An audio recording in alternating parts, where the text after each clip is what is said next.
चरण सिंह जी की कर्मभूमि पे आयोजित चौधरी चरण सिंह गौरव समारोह में आदरणीय प्रधानमंत्री जी विराजमान हैं। हमारे पड़ोसी राज्य के मुख्यमंत्री नायब सैनी जी, हमारे उत्तर प्रदेश में विकास को गति देने वाले मुख्यमंत्री आदरणीय योगी आदित्यनाथ जी, सभी वरिष्ठ भारतीय जनता पार्टी के और एनडीए के दल के नेतागण, मंत्रीगण, जनप्रतिनिधि, कार्यकर्ता और सामने बैठे इस जनसमूह को मेरी राम राम।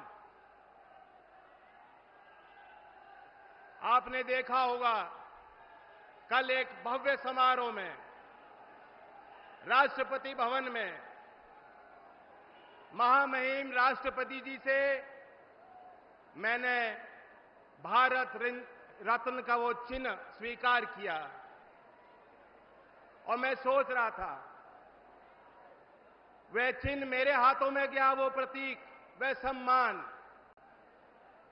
लेकिन वह असली गाड़ी कमाई देश के किसानों की है, कमेरों की है, उस नौजवान की है जो अपना सब कुछ दांव पे लगाकर भारत की सेनाओं में सेवा करता है, उस सामाजिक कार्यकर्ता की है जो देश में सबसे गरीब और वंचित वर्ग के उत्थान के लिए मेहनत करता है, हर एक उस नौजवान की है जो एक सपना देखता है अपने समाज को, समाज के और परिवार के लिए बेहतर रास्ते खोलने के, उसके लिए संघर्ष करता है। आपको और हमें आज देश जिस पड़ाव पे है सोचना होगा, और खास तौर से मेरठ वासियों को कोई तो कारण होगा कि देश के प्रधानमंत्री जी ने भारत रत्न के उस कार्यक्रम के बाद पहला पड़ाव था, तो उस पहला पड़ाव उन्होंने मेरठ की धरती को चुना कि मेरठ के लोगों के पास में जाऊं और देश के लिए अपना संदेश दूं। मैं आपको जानकारी भी देना चाहता हूं, कल जब वो समारोह समाप्त हुआ तो अल्प समय व्यक्तिगत मेरी भेंट प्रधानमंत्री जी से हुई और उस कम समय में भी किसानों के प्रति उनकी चिंताएं उन्होंने जाहिर की। उन्होंने मुझे बताया कि किस तरीके से चौधरी चरण सिंह जी को वो मानते हैं, और मैं समझता हूं कि इसलिए भी हमें खुश होना चाहिए कि मेरठ चौधरी साहब की कर्मभूमि है।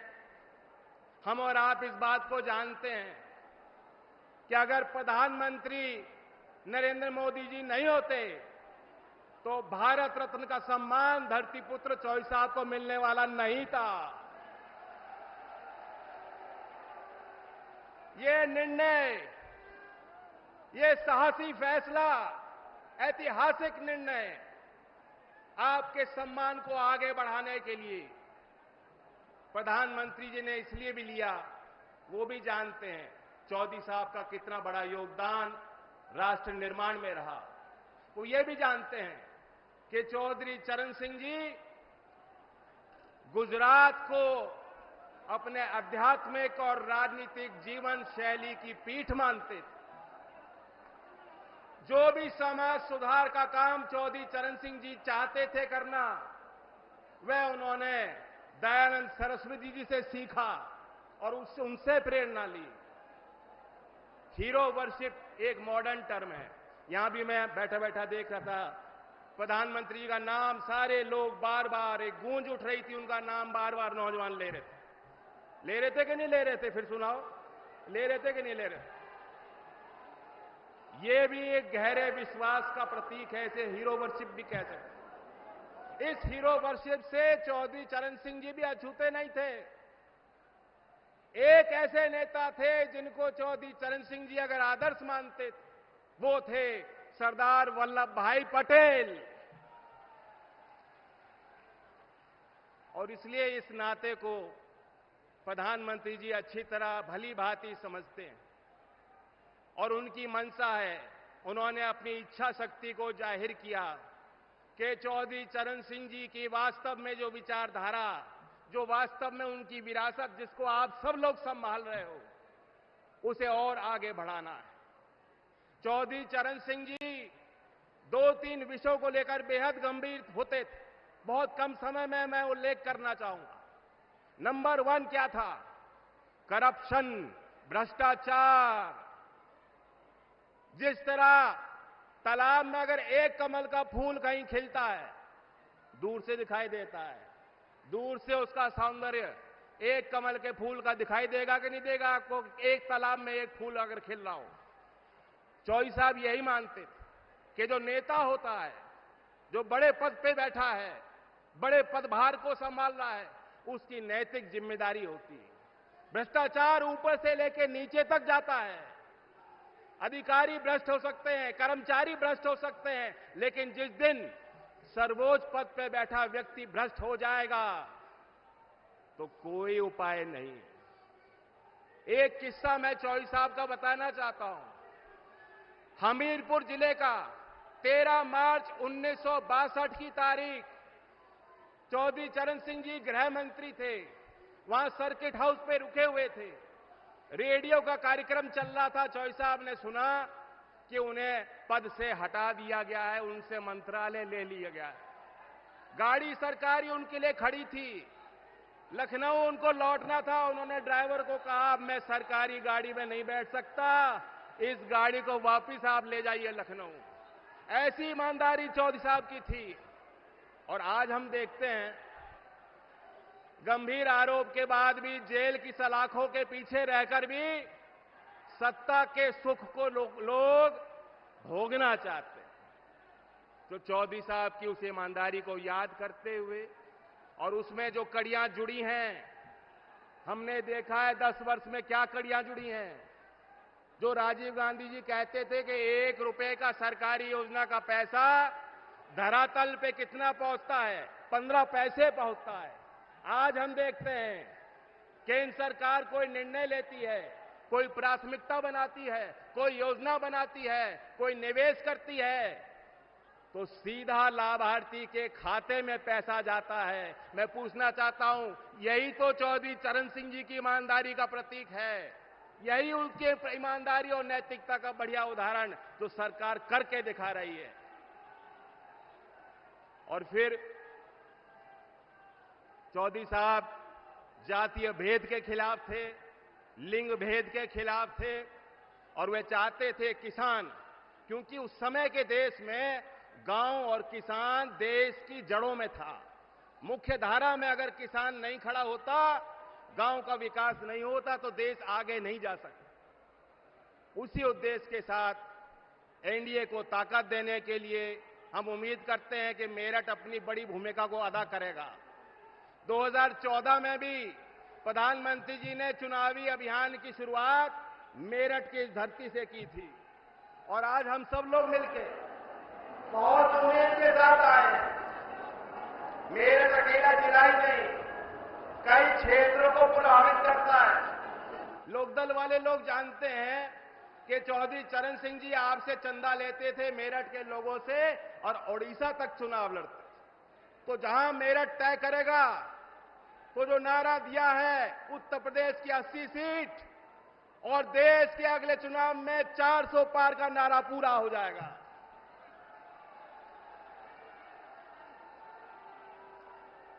मैं अपनी बात को समाप्त करते हुए कहना चाहता हूं कि वो नेता जो भविष्य को समझते हैं कि भविष्य में क्या होगा और समाज और देश को उसके लिए तैयार करते हैं चुनौतियों के लिए, उनकी बातें हमेशा इतिहास में पन्नों पे दर्ज हो जाती हैं। आने वाले समय में जब अवलोकन होगा इस दौर का, जो तीसरा बड़ा मैंडेट देश की जनता मोदी जी को और एनडीए को देने वाली है, तो कहा जाएगा, क्या जानो तुम अपने दौर से कितना लड़ा हूं मैं, समय की भीति पर काल का एक पत्थर सा जड़ा हूं मैं। धन्यवाद। जय हिंद, जय भारत, जय किसान, जय मजदूर।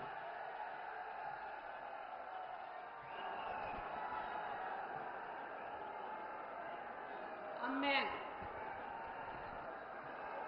आग्रह करती हूं, सम्मानित हमारे उत्तर प्रदेश के आदरणीय मुख्यमंत्री जी को, वो आए अपने आशीष वचन से हम सबको आशीर्वाद दें।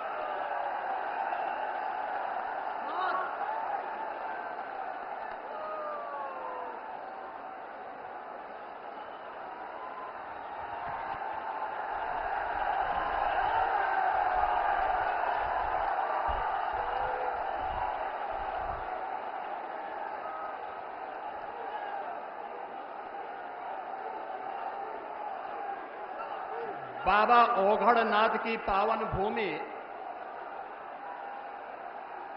मेरठ में देश के प्रथम स्वातंत्र समर 1857 के अमर सेनानी कोतवाल धन सिंह गुर्जर की शहादत की इस पावन धरा पर मैं आप मेरठ, मुजफ्फरनगर, बिजनौर, बागपत और हापुड़ से आए हुए आप सभी नागरिक बंधुओं की ओर से, प्रदेशवासियों की ओर से देश के यशस्वी प्रधानमंत्री और दुनिया के सबसे लोकप्रिय राजनेता आदरणीय श्री नरेंद्र मोदी जी का हृदय से अभिनंदन करता हूं, स्वागत करता हूं।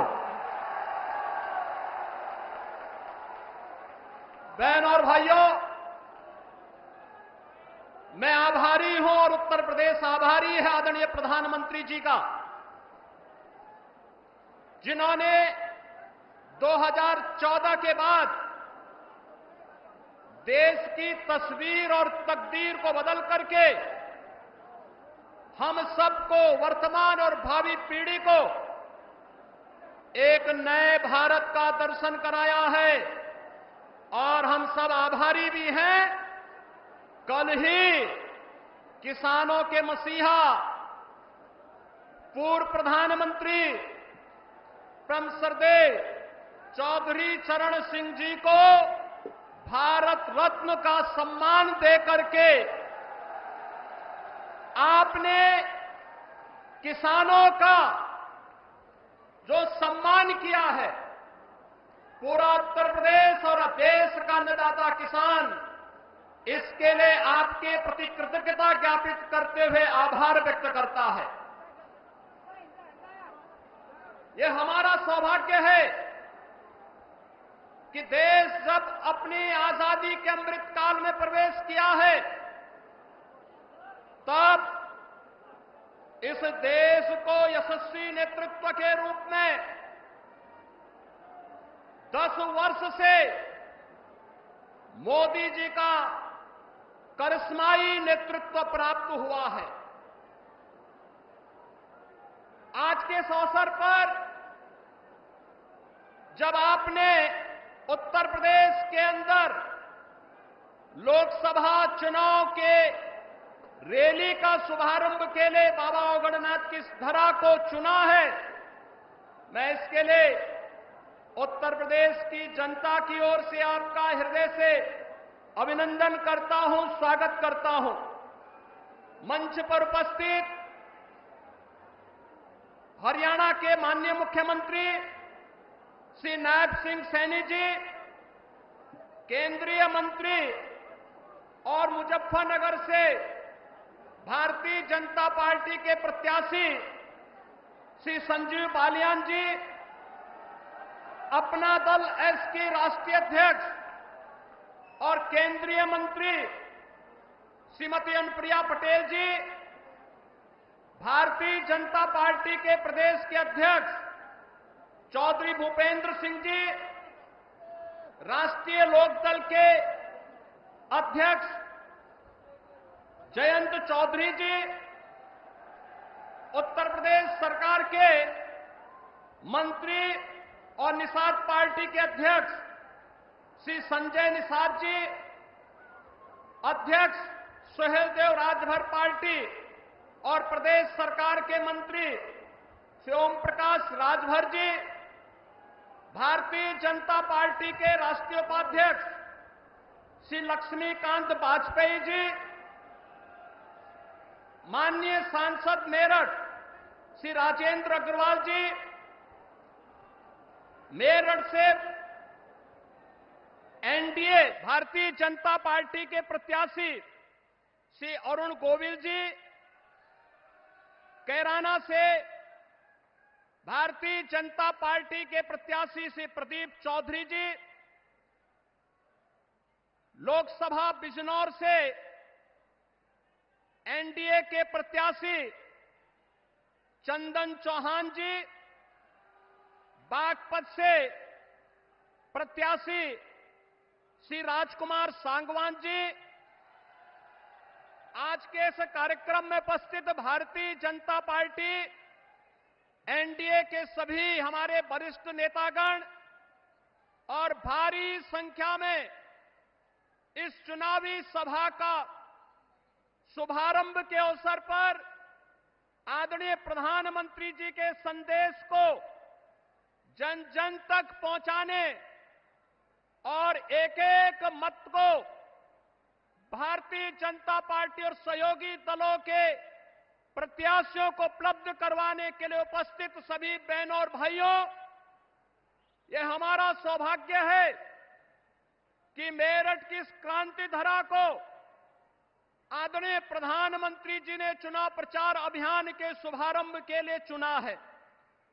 हम सब जानते हैं कि पिछले 10 वर्ष में जैसे देश के अंदर उन्होंने एक नए भारत का दर्शन कराया है, उत्तर प्रदेश के विकास में जो तत्व बाधक थे उन बाधाओं को दूर करा करके उत्तर प्रदेश को नेतृत्व और मार्गदर्शन दे करके आज नए भारत के नए उत्तर प्रदेश को हम सबके सामने प्रस्तुत किया है।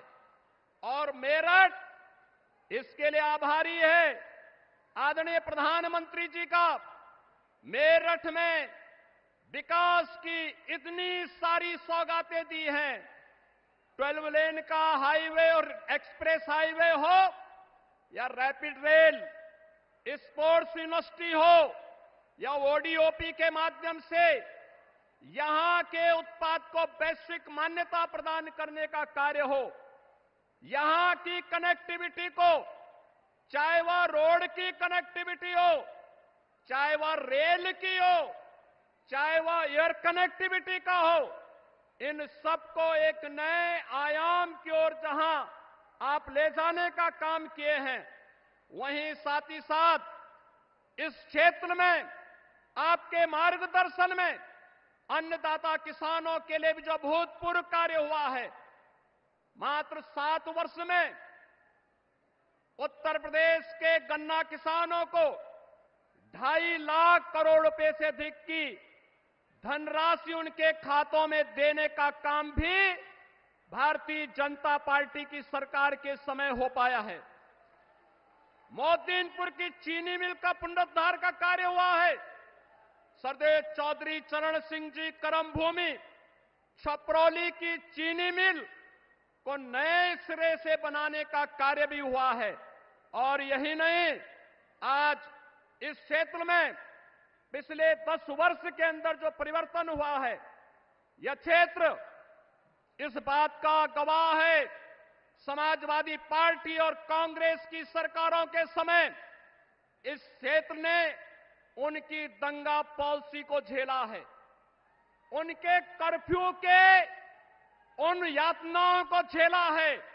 और बहनों भाइयों, जब भी ये समाज जाति के नाम पर बटा होगा, तमाम परिवारवादियों के माध्यम से समाज को बांटने का कुछ ही चेष्टा होगी, उसका खामियाजा ये दंगावादी और कर्फ्यूवादी लोग उठा करके न केवल आपकी आजीविका पर प्रहार करेंगे, बेटी और व्यापारियों की सुरक्षा पर प्रहार करेंगे, बल्कि इनके माध्यम से यहां के विकास को बाधित करने का भी प्रयास होगा।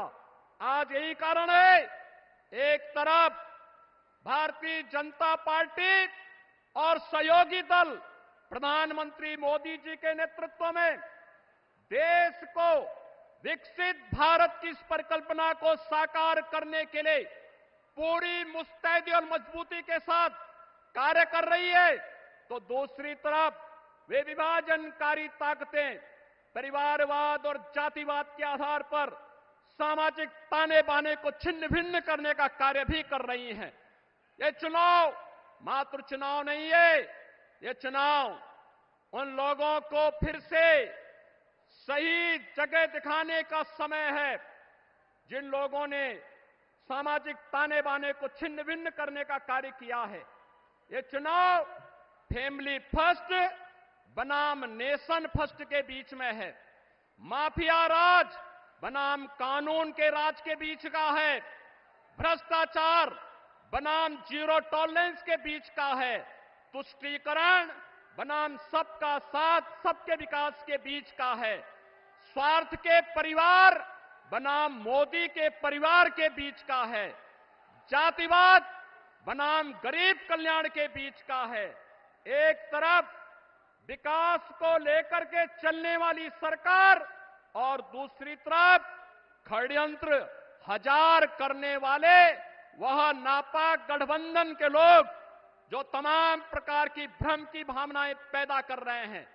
और पूरे देश के अंदर आज एक ही आवाज है, और वह आवाज जो आज देश के अंदर जुड़ रही है, जो देश ने देखा अपनी आंखों से, युवाओं के लिए आजीविका भी है तो उनकी आस्था का सम्मान भी है। और मित्रों, हम सबको तय करना है कि हमें कर्फ्यू चाहिए या कावड़ यात्रा चाहिए। और यह हम सब इस बात को जानते हैं, यह देश मोदी जी की गारंटी पर विश्वास करता है, क्योंकि मोदी जी की गारंटी का मतलब 12 करोड़ अन्नदाता किसानों के लिए प्रधानमंत्री किसान सम्मान निधि, मोदी की गारंटी का मतलब 4 करोड़ गरीबों को सिर ढकने के लिए आवास, मोदी की गारंटी का मतलब 10 करोड़ गरीबों के घर में रसोई गैस का सिलेंडर, 12 करोड़ गरीबों के घर में शौचालय की व्यवस्था, 80 करोड़ गरीबों को फ्री में राशन की व्यवस्था, 60 करोड़ गरीबों को 5 लाख रुपए की स्वास्थ्य बीमा का कवर। ये मोदी की गारंटी देश के अंदर एक स्वर से बोल रही है कि फिर एक बार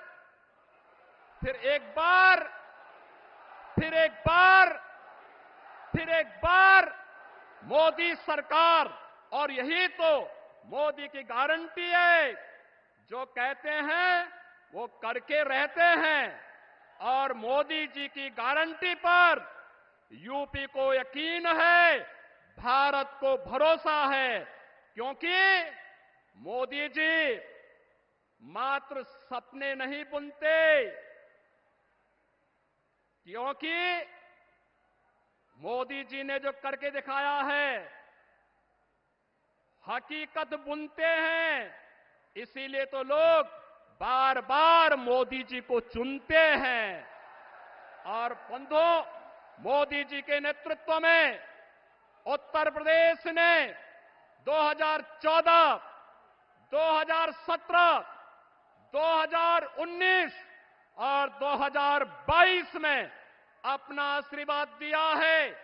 भारतीय जनता पार्टी और सहयोगी दलों को आज फिर से आपका आशीर्वाद प्राप्त हो, उत्तर प्रदेश की जनता जनार्दन का आशीर्वाद प्राप्त हो। इसके लिए आज आदरणीय प्रधानमंत्री जी चुनाव का शुभारंभ करने के लिए इस क्रांति धरा पर आए हैं। मैं उत्तर प्रदेश वासियों की ओर से उनका एक बार फिर से हृदय से अभिनंदन करता हूं, स्वागत करता हूं। और आदरणीय प्रधानमंत्री जी का मार्गदर्शन हमें जो मिलेगा, उनके संदेश को घर घर तक हम लेकर के जाएंगे और एनडीए के प्रत्याशियों को भारी बहुमत से विजयी बनाने का कार्य करेंगे। इन्हीं शब्दों के साथ मैं आप सबके प्रति इस पूरे अभियान को आगे बढ़ाने का आह्वान करते हुए अपनी वाणी को देता हूं विराम। मेरे साथ बोलेंगे जय जय श्री राम।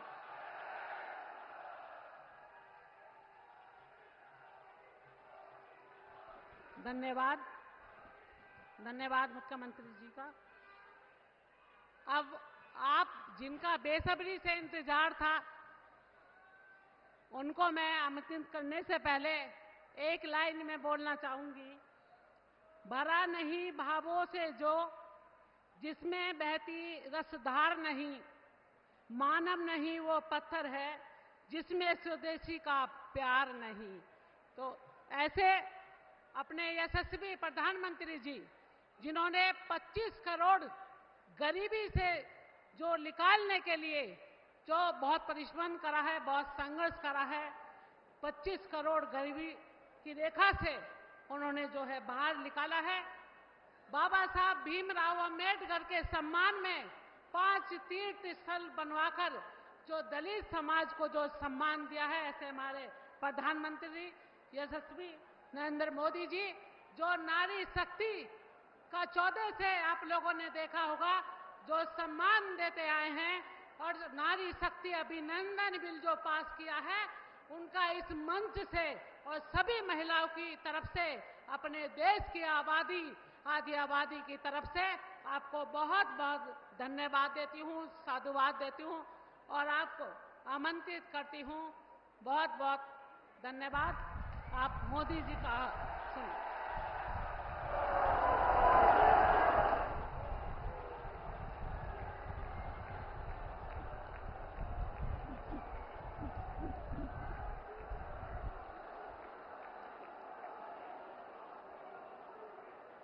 भारत माता की,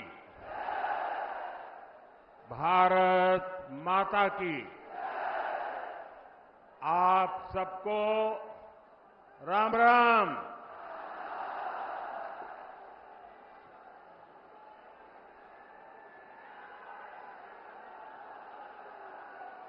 मेरठ की ये धरती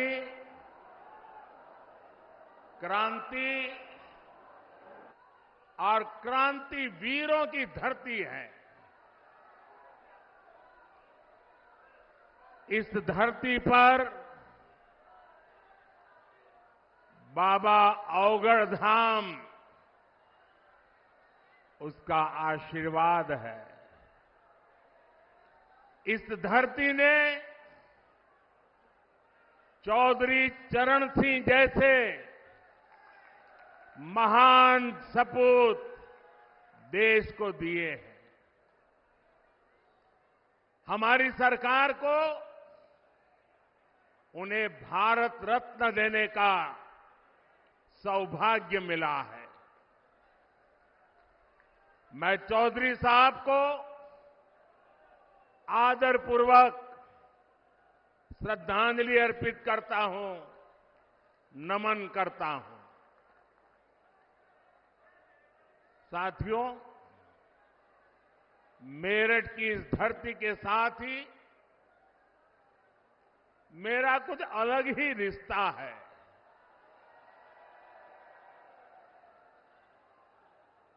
आपको याद होगा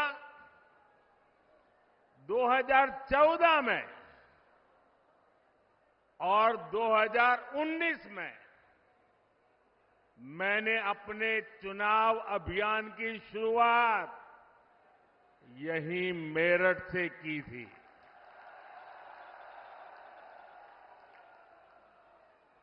अब 2024 के चुनाव की पहली रैली मेरठ में ही हो रही है। साथियों, 2024 का ये चुनाव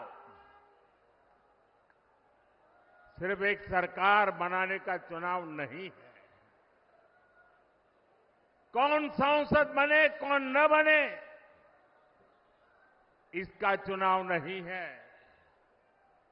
2024 का चुनाव विकसित भारत बनाने के लिए है।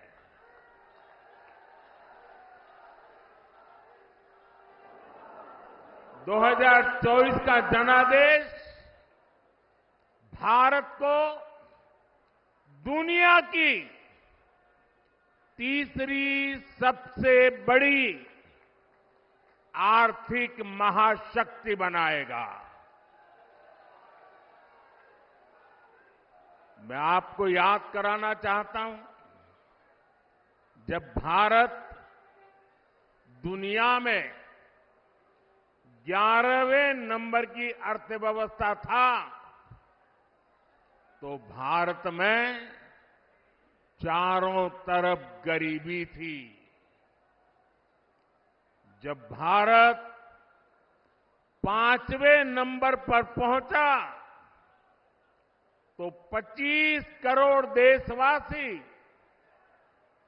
गरीबी से बाहर निकलने में सफल हुए। और मैं आपको गारंटी देता हूं,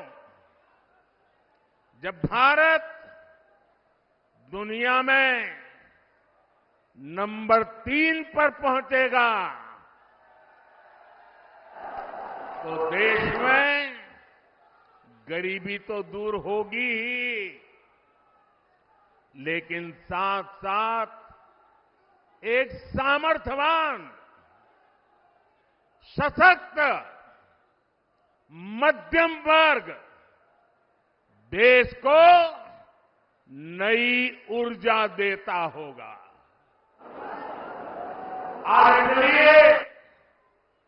आज पूरा देश कह रहा है, तीसरी बार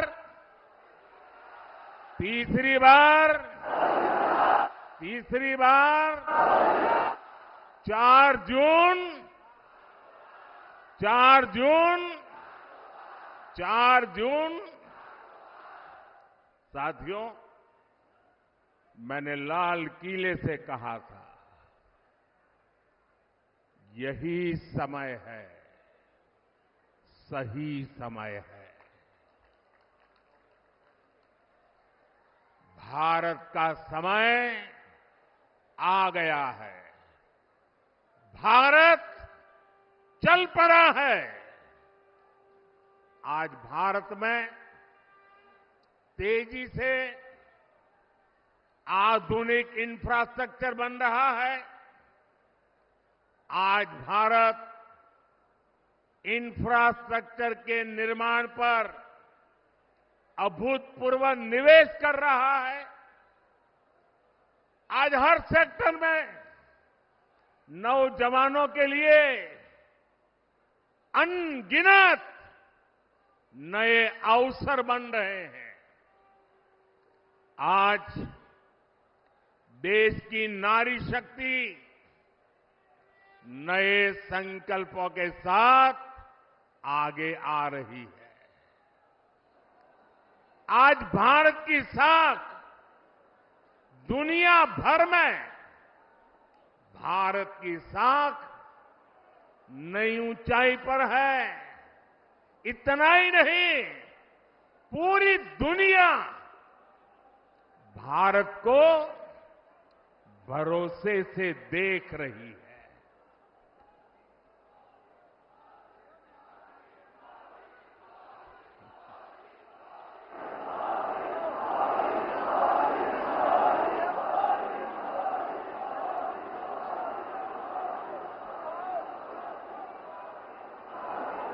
हमारी सरकार भी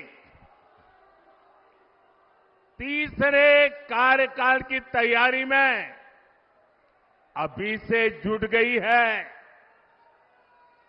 हम आने वाले 5 साल का रोड मैप बना रहे हैं। नई सरकार बनने के बाद पहले 100 दिनों में हमें कौन कौन से बड़े फैसले लेने हैं, इस पर तेजी से काम चल रहा है। पिछले 10 वर्षों में विकास का जो मोमेंटम बना, वो अब और तेजी से आगे बढ़ेगा। इन 10 वर्षों में तो आपने विकास का ट्रेलर ही देखा है।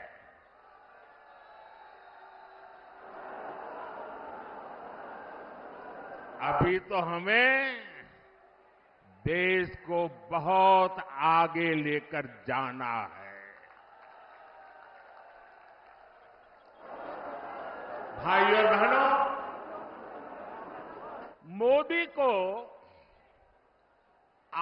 की पीढ़ी के साथ ही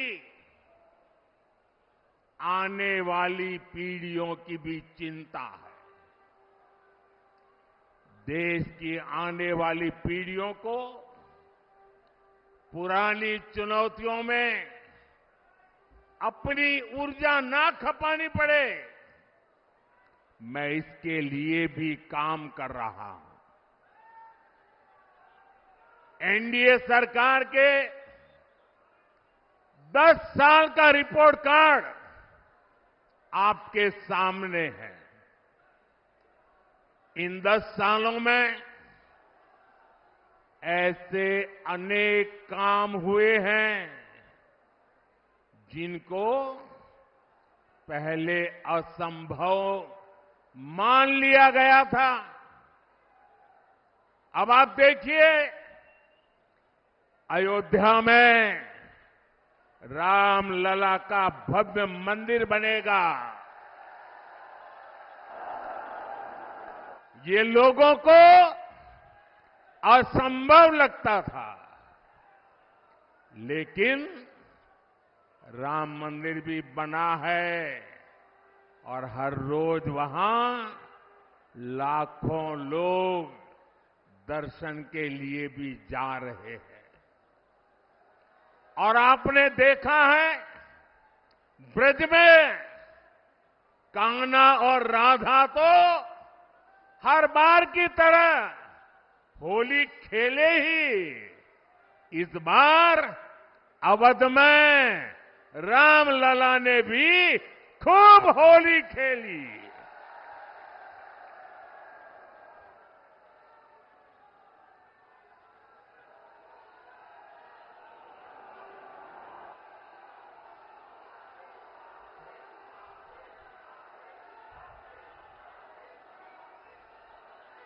साथियों, हमारे देश में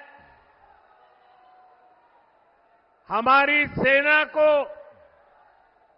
1 रैंक 1 पेंशन को लेकर भी पहले कितने वायदे किए गए थे।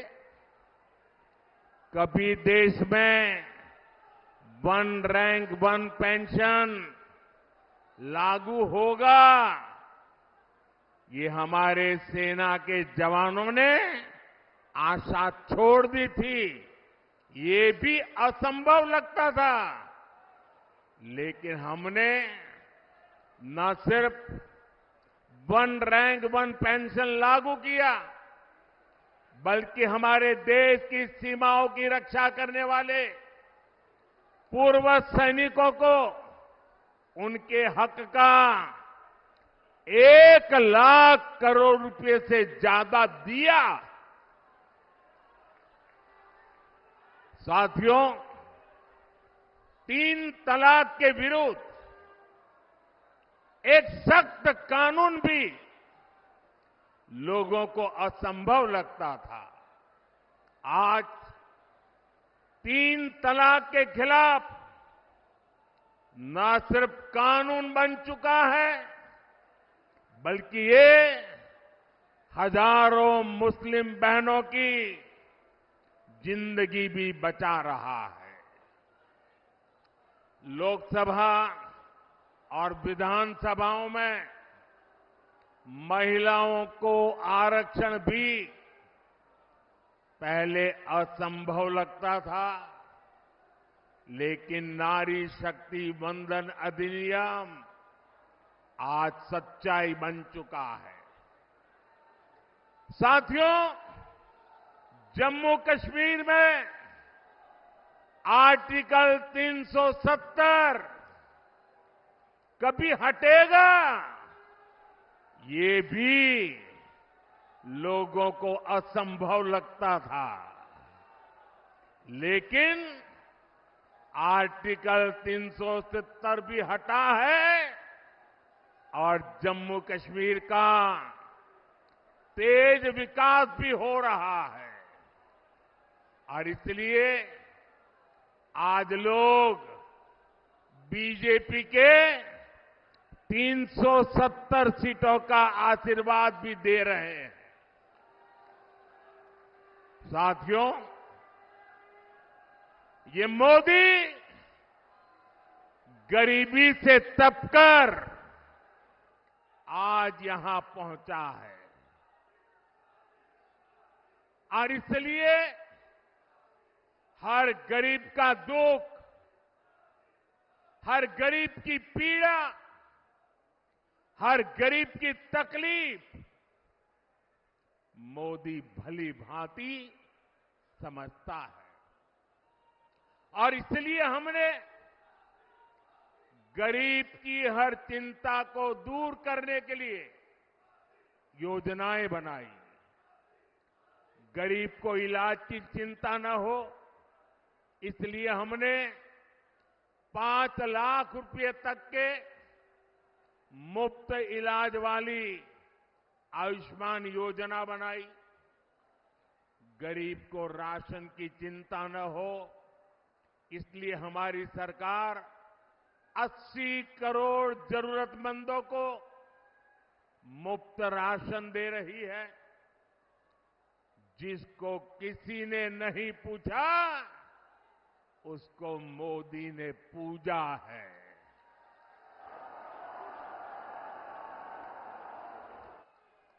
हमने गरीब को सिर्फ सशक्त ही नहीं किया है, बल्कि गरीब को उसका स्वाभिमान हमने लौटाया है।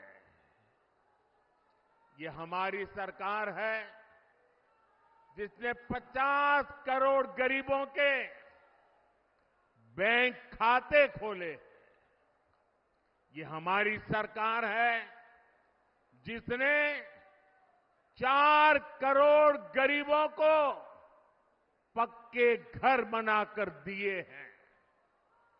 ये हमारी सरकार है जिसने 11 करोड़ से ज्यादा शौचालय बनाकर महिलाओं की गरिमा की रक्षा की है।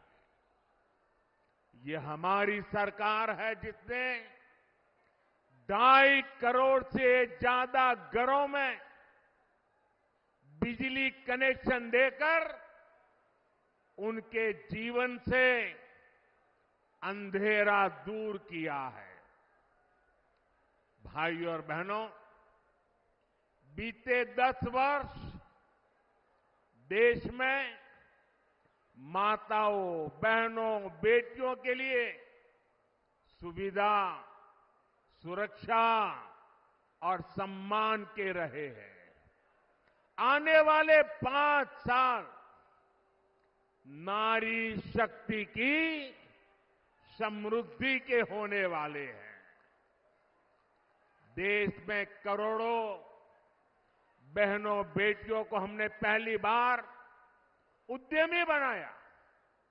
उनके लिए फौज के दूसरी नौकरियों के दरवाजे खोल दिए।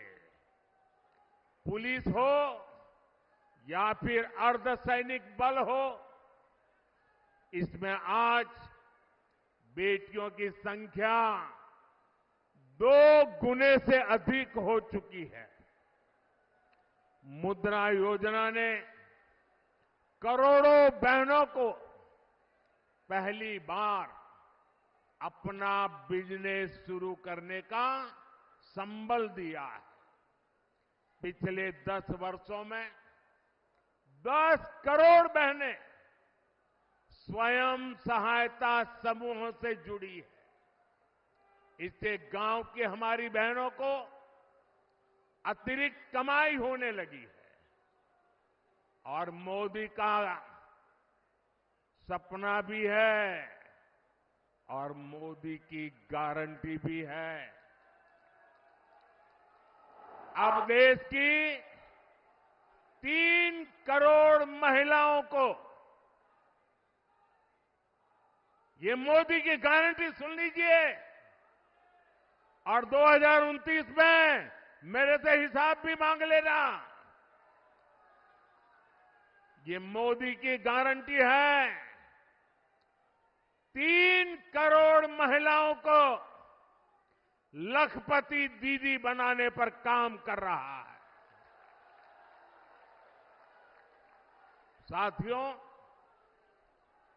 नमो ड्रोन दीदी योजना भी गांव में बहनों का भाग्य बदलने जा रही है। इसके तहत महिला स्वयं सहायता समूहों को आधुनिक ड्रोन दिए जा रहे हैं।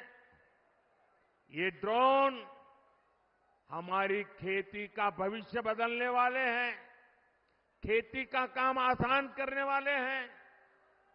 जब गांव की बेटियां ड्रोन पायलट बनेगी तो उनका गौरव भी बढ़ेगा, उनकी कमाई भी बढ़ेगी और किसानी भी सरल हो जाएगी। साथियों, बीते 10 वर्षों में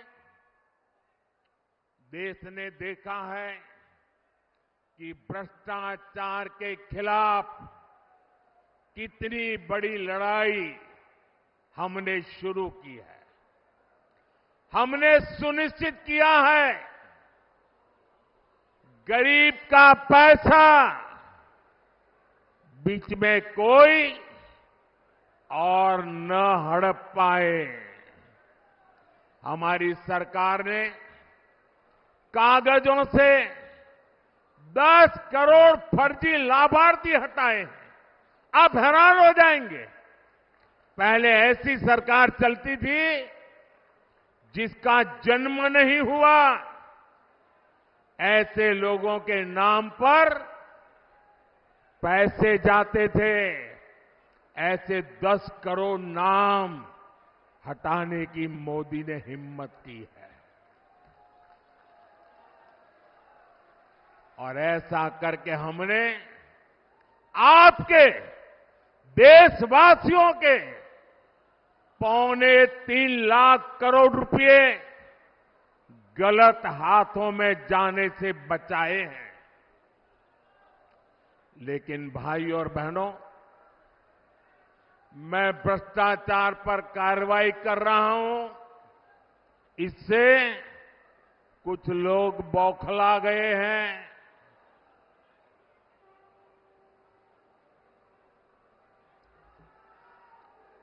वो अपना आपा खो बैठे हैं।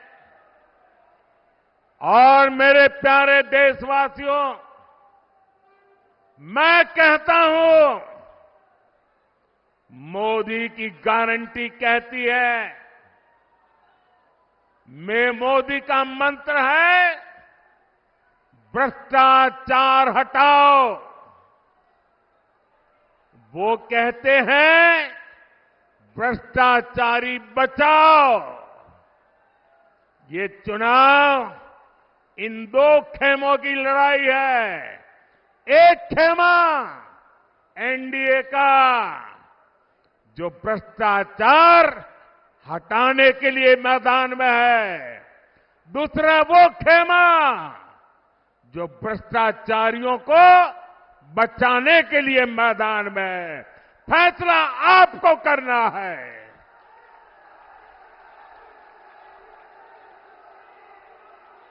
क्या भ्रष्टाचारियों को बचाना है?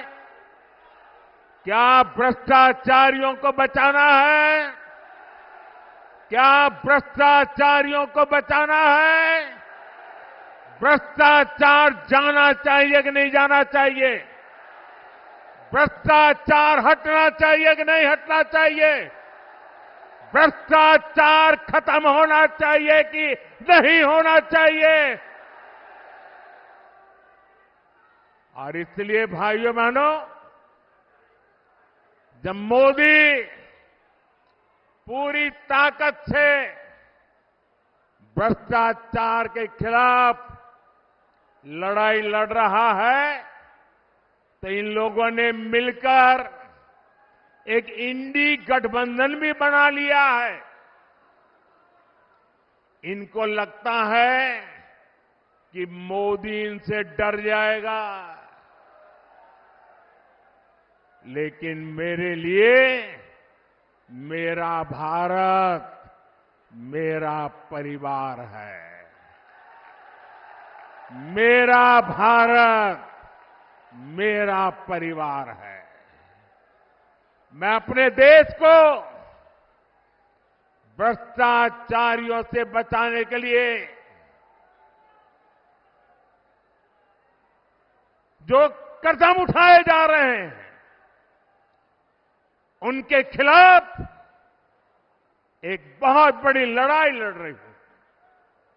और इसलिए बड़े बड़े भ्रष्टाचारी आज सलाखों के पीछे हैं।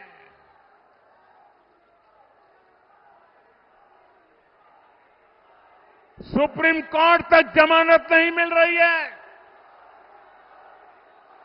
और इसलिए कई बड़े बड़े भ्रष्टाचारियों को कोर्ट के चक्कर लगाने पड़ रहे हैं। और इसलिए पूरे देश में आपने टीवी पे देखा होगा, कहीं बिस्तर के नीचे से नोटों को ढेर निकल रहे हैं, कहीं दीवारों से नोटों के ढेर निकल रहे हैं।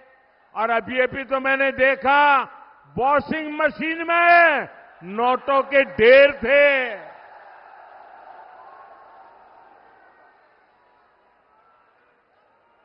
साथियों, मैं भ्रष्टाचारियों पर सिर्फ कार्यवाही नहीं कर रहा, लेकिन मेरे देशवासी मेरी बात समझ लीजिए। मेरी गारंटी है, इन भ्रष्टाचारियों ने, इन बेईमानों ने जिसका धन लूटा है, उस धन को मैं लौटा भी रहा हूं। कांग्रेस की सरकार के दौरान गरीबों का, छोटे निवेशकों का, बैंकों का हजारों करोड़ रुपए हड़प लिया गया था। आपको खुशी होगी साथियों, हमने भ्रष्टाचारियों की संपत्ति जब्त करके 17,000 करोड़ रुपए, कितने? 17,000 करोड़ रुपए। कितने? 17,000 करोड़ रुपए से ज्यादा मैंने उन जिनके पैसे गए थे उनको वापस लौटा दिया है। जिनका पैसा गया है उनके पैसे वापस मिले, इसके लिए मैं लगातार काम कर रहा हूं। ईडी ने जो संपत्ति जब्त की है, और अगर रिकॉर्ड मिलता है ये जिसके पैसे हैं उसी से पैसे गए हैं, तो मोदी आपके पैसे वापस दिलवाने के लिए जी जान से लड़ने वाला है। और मैं आज मेरठ की ये धरती, क्रांतिकारियों की धरती, वीरों की धरती से भ्रष्टाचारियों को साफ साफ कह रहा हूं, भ्रष्टाचारी कान खोल के सुन ले। ये मोदी पर चाहे कितने भी हमले करे, ये मोदी है, रुकने वाला नहीं है।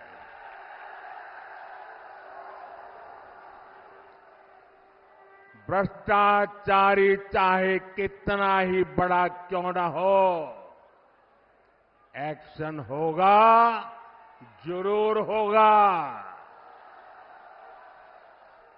जिसने देश को लूटा है उसे लौटाना ही पड़ेगा, ये मोदी की गारंटी है।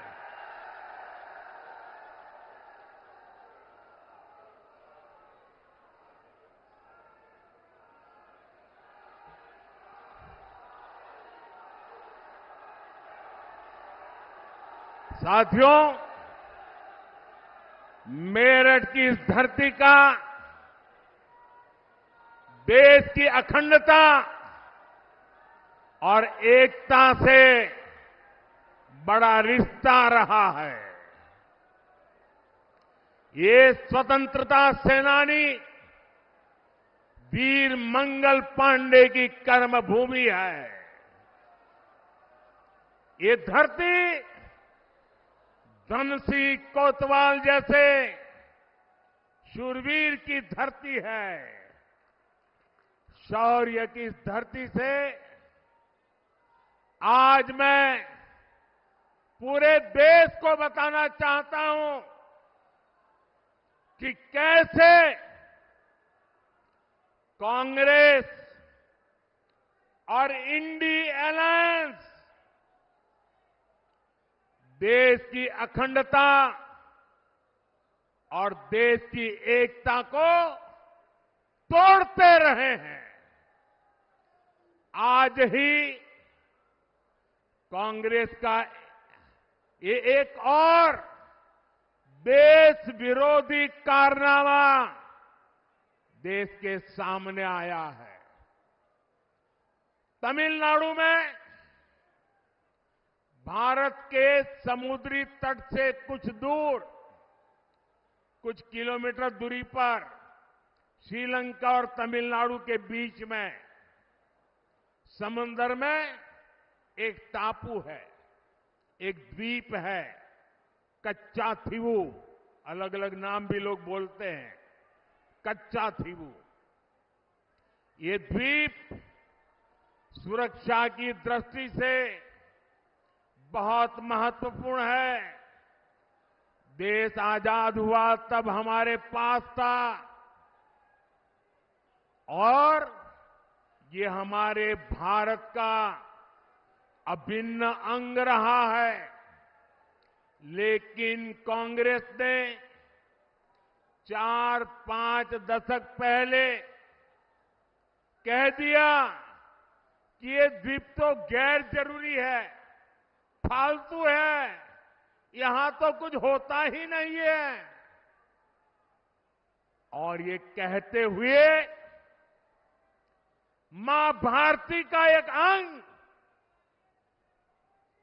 आजाद भारत में ये कांग्रेस के लोगों ने, इंडिया अलायंस के साथियों ने मां भारती का एक अंग काट दिया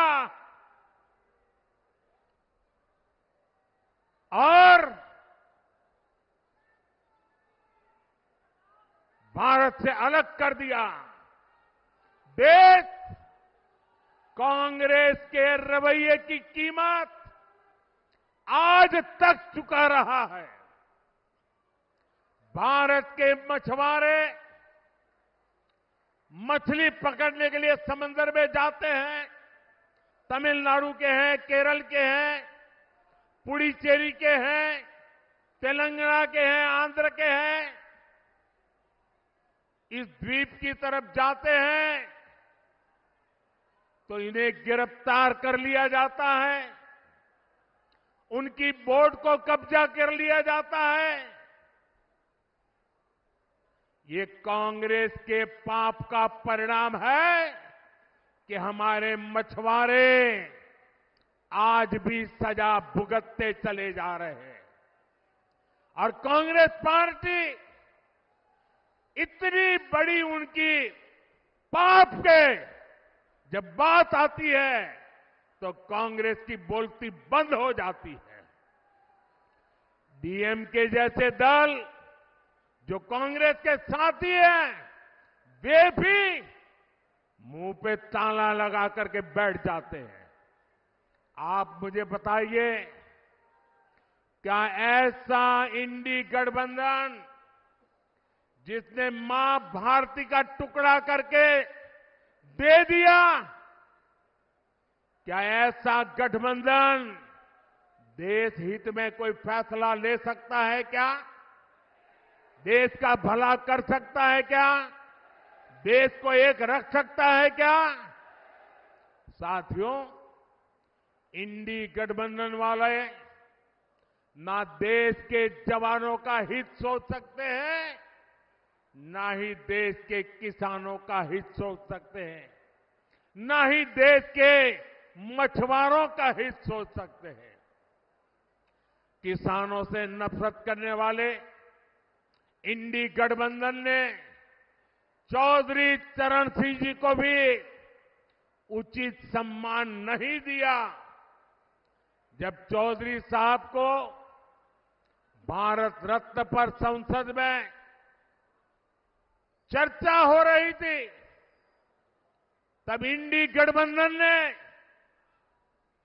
पार्लियामेंट के अंदर जो किया वो पूरे देश ने देखा है। जब हमारे छोटे भाई जयंत चौधरी संसद में चौधरी चरण सिंह जी के भारत रत्न के सम्मान को लेकर के बोलने के लिए खड़े हुए तो उनकी आवाज को रोकने की कोशिश की गई। भाई जयंत चौधरी को अपमानित करने का प्रयास किया गया।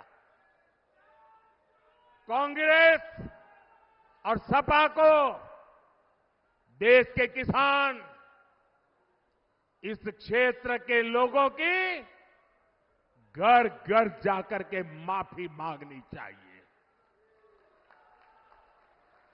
और यहां का एक नागरिक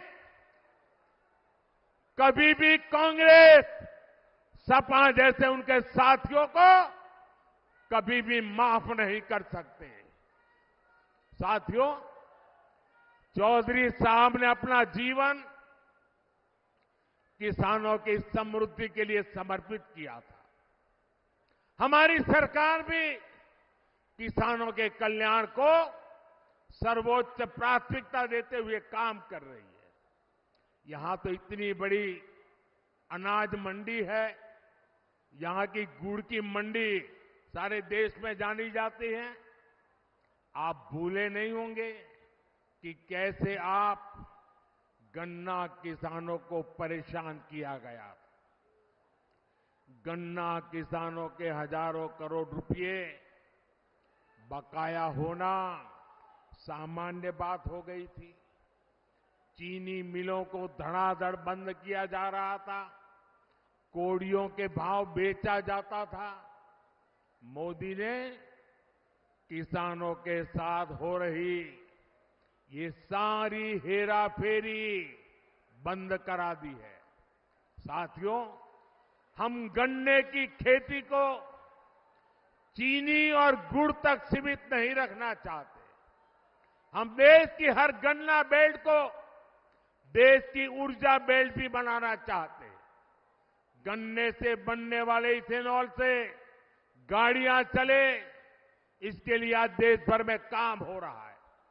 10 वर्ष पहले सिर्फ 40 करोड़ लीटर इथेनॉल बनता था, आज 500 करोड़ लीटर इथेनॉल का उत्पादन हो रहा है। इथेनॉल की खरीद बढ़ने से 10 साल में लगभग 70,000 करोड़ रुपए देश के किसानों को मिले हैं। साथियों, हमारा निरंतर प्रयास है कि किसान की लागत कम और लाभ अधिक हो। इसलिए पीएम किसान सम्मान निधि के जरिए यूपी के किसानों को हजारों करोड़ रुपए की मदद की गई है। 500 करोड़ रुपए तो उससे भी ज्यादा अकेले मेरठ के किसानों को मिले हैं। आज यूरिया की जो बोरी दूसरे देशों में 3,000 रुपए तक में मिलती है, वही बोरी हम किसानों को सिर्फ 300 रुपए में भी 300 से भी कम कीमत में दे रहे हैं। आप सभी किसानों की भंडारण की समस्या को दूर करने के लिए भी बीजेपी सरकार ने बड़ा कदम उठाया है। हमने दुनिया की सबसे बड़ी भंडारण योजना की शुरुआत की है। इसके तहत देश में 2 लाख से ज्यादा गोदाम बनाए जा रहे हैं। हमारी सरकार मिलेट्स श्री अन्न के लिए जो अभियान चला रही है, उसका भी बड़ा फायदा छोटे किसानों को मिल रहा है। भाइयों और बहनों, एनडीए सरकार आपके पैसे बचे इस दिशा में लगातार काम कर रही है। हमने कम बिजली से ज्यादा रोशनी देने वाले एलईडी बल्ब की योजना बनाई। इससे गरीब और मध्यम वर्ग के बिजली बिल में हजारों करोड़ रुपए बचे। अब हम एक नई योजना लेकर आए हैं और मैं तो चाहूंगा इस क्षेत्र के लोग इस योजना का भरपूर फायदा उठाएं। हमारी नई योजना है पीएम सूर्य घर मुफ्त बिजली योजना। इसके तहत आपके घर का बिजली का बिल 0,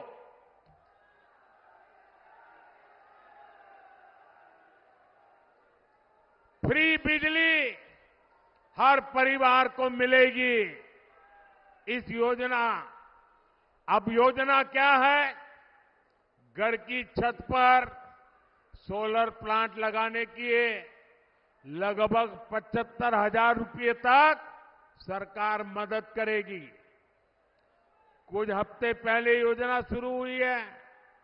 अब तक 1 करोड़ लोग जुड़ चुके हैं और मैं वादा करता हूं चुनाव समाप्त होने के बाद सरकार बनते ही मैं इस काम को और तेज करने वाला हूं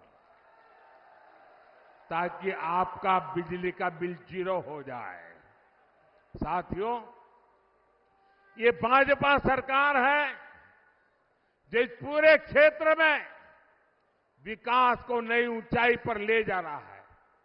देश का पहला नमो भारत ट्रेन कॉरिडोर दिल्ली से मेरठ तक बना है।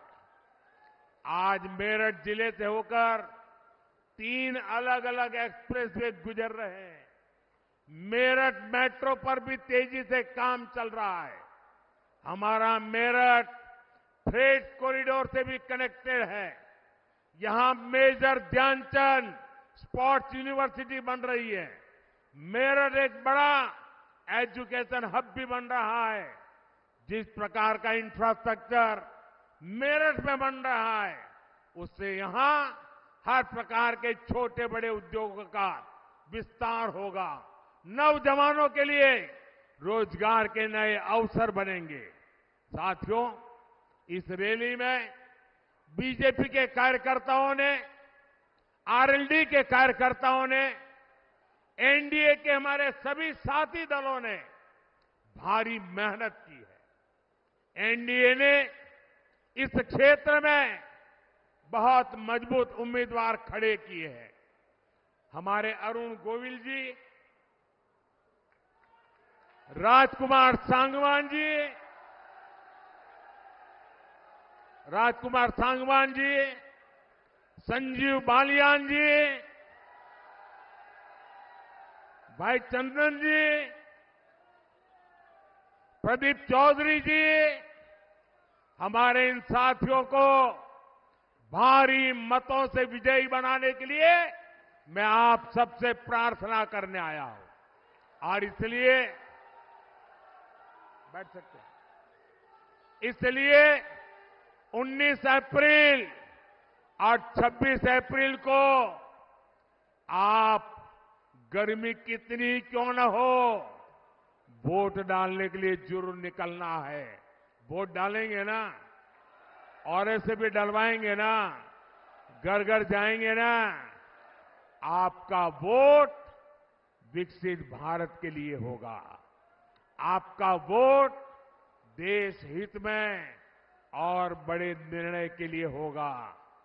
और इसलिए आप मेरे साथ बोलिए, आप सब मेरे साथ बोलिए, विकसित भारत के लिए 400 पार, विकसित भारत के लिए, विकसित भारत के लिए, गरीबी से मुक्ति के लिए, गरीबी से मुक्ति के लिए, युवाओं को नए अवसर के लिए, युवाओं के नए अवसर के लिए, नारी सशक्तिकरण के लिए, नारी सशक्तिकरण के लिए, किसानों की समृद्धि के लिए, भ्रष्टाचारियों को जेल भेजने के लिए। साथियों, आप मेरा एक काम करेंगे? ऐसे नहीं, हाथ ऊपर करके बताइए।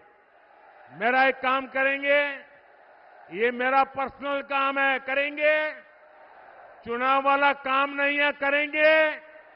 पक्का करेंगे? मेरा काम बहुत छोटा सा है।